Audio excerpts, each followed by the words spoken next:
Xatırlayıram səni, hər küncdə bir kölgə səni xatırladır. Gözlerin kimi derin sular var. Sen gittin ama kalbimde yar. Her nefesim seni çağırır. Gel yokluğun bana ağırlık verir.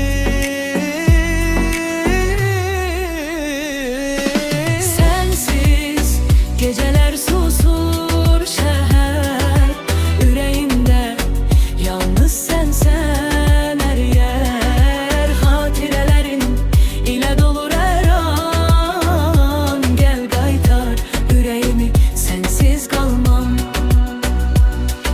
Sensiz geceler susur şehir, yüreğimde yalnız sen her yer. Hatirelerin ile dolur her an. Gel qaytar yüreğimi, sensiz kalmam.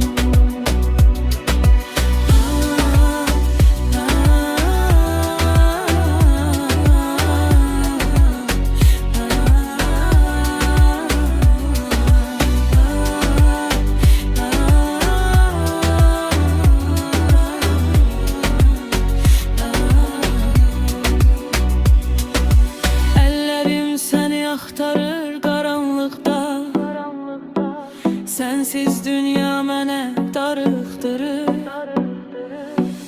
Bir dəfə gələrsən deyə ümid edirəm və hər şey yenidən rəng alar mənim üçün.